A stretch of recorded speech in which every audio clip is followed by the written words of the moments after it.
वहां पर नहीं जा रहे हैं। नमस्कार दोस्तों, नरेंद्र मोदी 22 जनवरी को अधूरे राम मंदिर का उद्घाटन करने जा रहे हैं। जिस देश में, जिस सनातन धर्म में खंडित मूर्ति तक मंदिर में नहीं रखी जाती है, जिस देश में, जिस धर्म में अधूरे बने घर में गृह प्रवेश तक नहीं होता है, वहां मोदी जी अधूरे अधबने मंदिर का उद्घाटन करने जा रहे हैं। और सिर्फ उद्घाटन ही नहीं, भगवान राम की मूर्ति की प्राण प्रतिष्ठा करने जा रहे हैं। आखिर मोदी को किस बात की इतनी जल्दी है कि मंदिर बन जाने का भी इंतजार नहीं किया जा रहा है? राजा को मंदिर के उद्घाटन में किस बात की जल्दी है कि अधूरे मंदिर का उद्घाटन करने के लिए जा रहे हैं? किस बात की इतनी जल्दी है कि मोदी रामनवमी तक के लिए भी नहीं रुक पा रहे हैं? देखिए, 17 अप्रैल को रामनवमी है। किस बात की इतनी जल्दी है कि मोदी 17 अप्रैल तक का भी सब्र नहीं रख पा रहे? जब इतनी अधीरता है, जब इतनी जल्दी है, जब इतना उतावलापन है, जब इतना भी सब्र नहीं है, तो फिर दाल में कुछ तो काला है। दाल में काला यह है दोस्तों कि देश में अप्रैल महीने में चुनाव होने हैं और फरवरी के आखिर तक लग जाएगी आचार संहिता।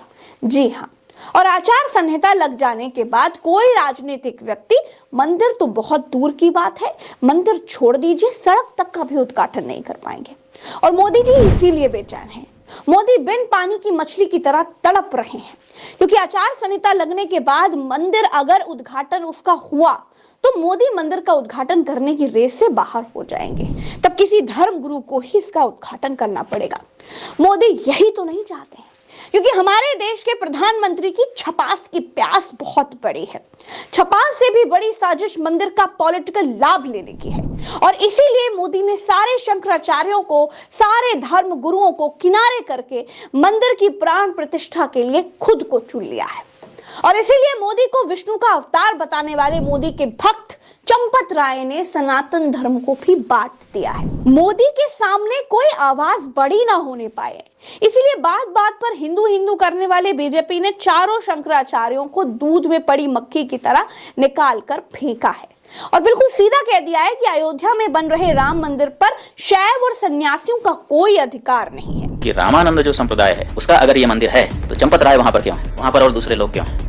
फिर ये लोग हटें और हट करके रामानंद संप्रदाय को सौंपें, प्रतिष्ठा के पहले सौंप दें।